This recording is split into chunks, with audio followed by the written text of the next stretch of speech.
A few months ago, I encountered One and Kiyoto Shitara's new work, Bug Ego, and ever since has continued to linger in my mind.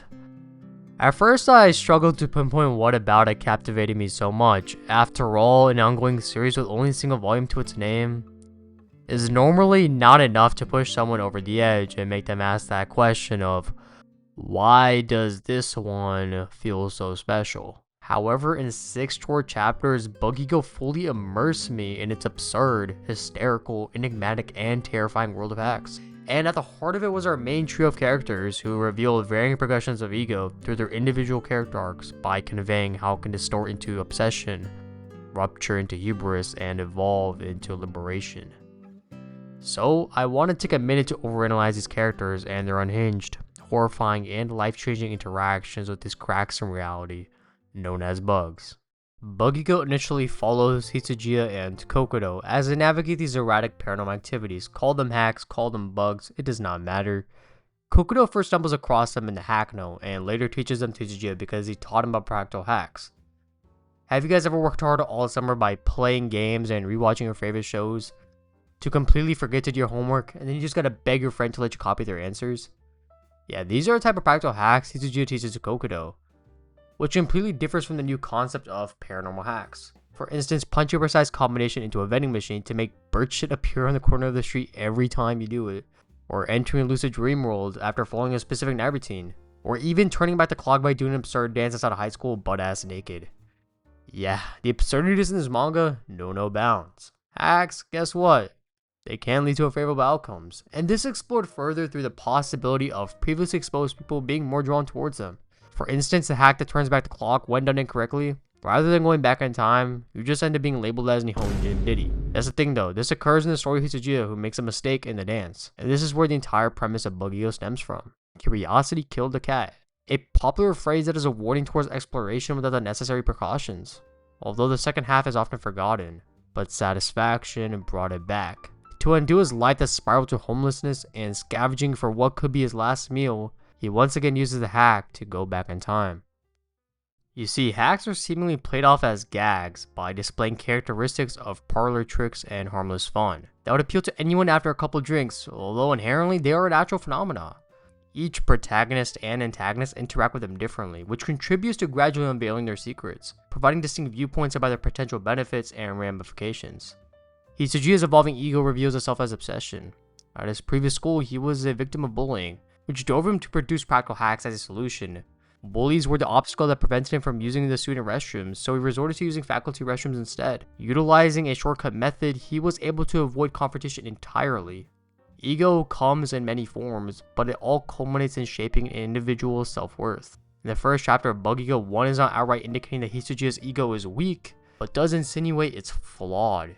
His fear of victimization forces him to formulate a remedy, shielding different parts of his sense of self, specifically his well-being. Although in doing so, he unknowingly conditions himself to seek temporary protection, continuing to be avoidant rather than confrontational. Moreover, once he identified an immediate solution to his problems, he slowly becomes addicted to searching for the control once more, establishing a repeated behavior and his increasing curiosity. Thus, when Kokodo paves a route for Hitsujiya to expand on this practice more, he becomes enamored by his newfound discovery, and his initial curiosity is replaced by obsession, compelling him to attempt hacks that distort the natural order of reality, like the hack to make stray cats friendly in an instant, hack to make a part of a cloud disappear, the hack to control the floating dust in the air, or the hack to turn back time, shifting closer and closer to replicating the abilities of an omnipotent being. Hitsujiya's original curiosity becomes completely enveloped by obsession. Kokodo too experiences a similar transformation, although in a different light. He is written as an intelligent but cautious introvert, so he relies on hacks to tackle two separate parts of his identity. Firstly, he offers him a course to apply himself intellectually through a more scientific approach, opposed to the man's curiosity Hitsujiya explores him with. Secondly, enables him to address his fear of isolation, providing him a way to secure Hitsujiya as his friend. The first idea uncovers his underlying hubris, which becomes apparent with his extensive knowledge when something unexpected occurs, such as retrieving someone's consciousness once lost to a hack through utilizing a mind transfer ritual. However, similar to Hitsujiya, he too cannot halt that coming desire, pulling him back in. He too uses hacks in challenging moments of threat and uncertainty, but also to satisfy his growing curiosity. This leads him to endangering himself and Hitsujiya on several occasions, with the most notable being in the dream world with a dangerous and identified hack user. Although, this does not diminish his desperation for further knowledge, and he continues to take risks. His pride in his intellect pushes him to believe in his ability to control the unknown, driving him to test its limits by attempting to find the glitch within the glitch. His intelligence bolsters his ego, which distorts into hubris. It feels like someone is down inside the roadside gutter, but when you remove the cover, no one is there. This is the description of the hack that Chapter 6 revolves around. It sounds ambiguous at first, but as the chapter approaches its climax, the meaning begins to unfold. After Yuki's initial introduction, one creates a distinct juxtaposition among the main cast. The three of them are sitting in the same classroom, but Kokoro and Hitsujiya are inseparable and continuously conversing about hacks. Meanwhile, Yuki sits alone, staring at her watch. Onomatopoeia surrounds her, imitating the sound of a second hand. Although it's not the watch, it's not her earbuds, or the clock on the wall, it's internal and constant, ticking down to when she fulfills her retribution. The former two live in anticipation for the next hack. In contrast, the latter, Yuki, awaits the moment everything ends. Yuki is an introverted, alienated cynic. Her life is portrayed through a mundane and immutable routine, curved by the rules imposed on her by society and her family. She claims to find solace in watching the world dematerialize before her eyes, while her retribution lies in the calculated anticipation of becoming the perpetrator.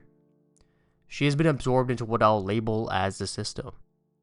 It seemingly never wavers, and that perpetual stability viscerally nauseates her.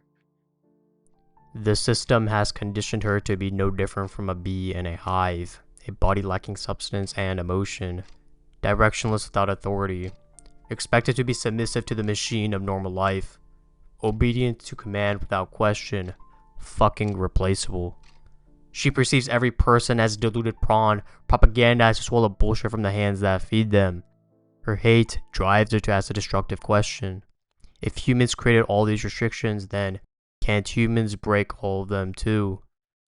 Being the top of her class and expected to be accepted into the nation's top school, her academic success does not come without sacrifice. The basic enjoyments of life are stripped from her. A PlayStation is replaced by a PSP with only brain games, chips are replaced by nutrition bars meant to stimulate the brain, music is replaced by foreign language learning recordings. You get the idea. Her life is shaped by regulations and expectations confining her inside a small box. This convinces her the only way to escape her current life is to destroy it. The system has two parts. The first is a city that meticulously arranged her life piece by piece into uneventfulness and societal conformity. And the second is a home without a welcome mat, absent of love, and parents that don't support her beyond their duty, defined as her little world. The ticking relates to these two parts individually, either counting down to the moment she ravages the material world, or the figurative time bomb she stores away in her cabinet drawer for destroying her little world. These incessant thoughts drain her into lifelessness, leaving her eyes cold and devoid of hope. Is this what her life amounts to? I have experienced, like many of you, how it feels to have no time to dream or being incapable of doing so for some reason. Some of you may relate to Yuki, and I feel like acts of my life story do as well. Except for me, my own personal failures played the main role. 3 years ago, I became a deadbeat at just 19 years old after dropping out of my first college. Although thankfully my family is my family, because if they weren't, I know it would have probably been on the streets. I likely deserve to be. I made several regrettable decisions while I was in college, which resulted in me using stuff, if you catch my drift, to cope with my own misjudgments, self-esteem, intellectual inferiority, and lack of desire for anything in my life. Eventually, I blocked away all responsibility in my life, even for myself, by hiding away in my apartment to the point I wouldn't even go outside to touch a flicker of grass. However, long story short, I got out of that rut after having a difficult conversation with my parents. I mean, I was an entitled brat pleading for a new beginning, but they were really good parents and gave me another chance. Soon after I got back home, I began working a full-time job, working a night shift at a Taco Bell, and also reapplied into college. My days were like go to work from 6 p.m. to 2 a.m. and wake up close to noon to study for my courses and then go back to work. And my weekends were just for homework and projects. I'm sure you can imagine that lifestyle was not exactly healthy, but at least I was finally doing something. But that's the thing, all I needed was something to give me purpose for that period in my life. And gradually my damaged self-worth began to heal. During those times I'll wash 100 dishes, sweep and mop the entire floor by myself, or throw out trash in a harsh downpour. And what was once thoughts that caged me to my own little world became thoughts similar to when I would imagine myself doing something extraordinary, like blasting a Kamehameha, or even touching the clouds back when I had time to dream, just like Yuki. Although she's about to realize what I did, dreams are timeless. Our two saviors, Kokudo and Hisaji, are doing something really out of the ordinary. They're carefully placing an object inside the roadside gutter, and that entices Yuki more than walking to cram school because, well, why wouldn't it? But Kokudo and Hisaji are obviously hiding the reason behind what they're doing. This evokes an uncharacteristic response from Yuki, who bombards them with questions after questions, trying to receive a believable explanation, but they won't budge. So she just marches towards the gutter, but Hisaji is consistent on not letting her see what's inside, infuriating her in the process, since this instance makes her recall the time when her mom refused to let her peek inside a tree hollow. But what is this feeling? Why is she so fixated on something she herself deems meaningless? She revisits a recollection of memories surging at her in an instant as she shoves Hitsujiya away from her path, when she was wondrous, imaginative, and curious, back when she had time to dream. A negative connotation often surrounds the term ego. However, it is neither wholly negative nor wholly beneficial. As I previously described, Hitsuji's ego manifests as obsession and Kokudo's as hubris.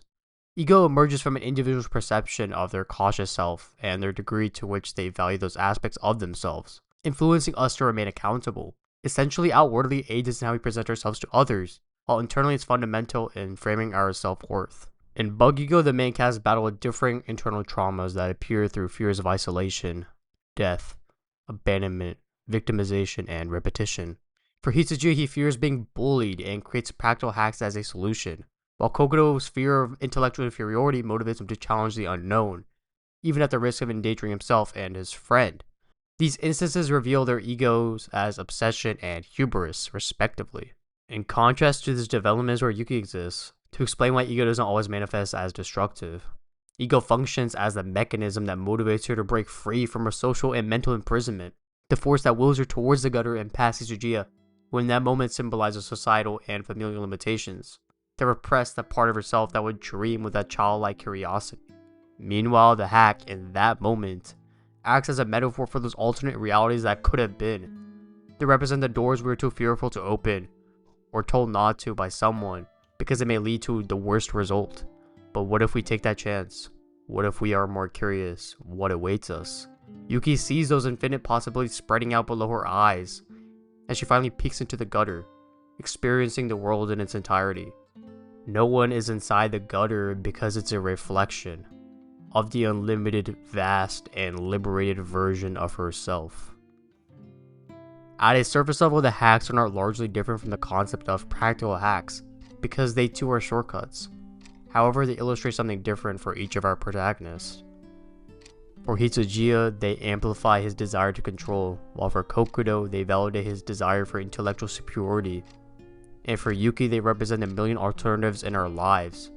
If we had chosen to go left instead of right, challenge the impossible, or sail towards a storm rather than away from it.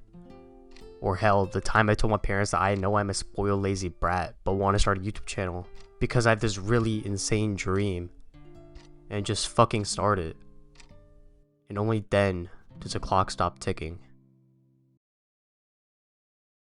Hey, I appreciate y'all for taking time to watch the video, and I hope you enjoyed it. This is my second video, and it has been quite some time since my first one, so I am planning on making a tighter schedule on video releases, fingers crossed.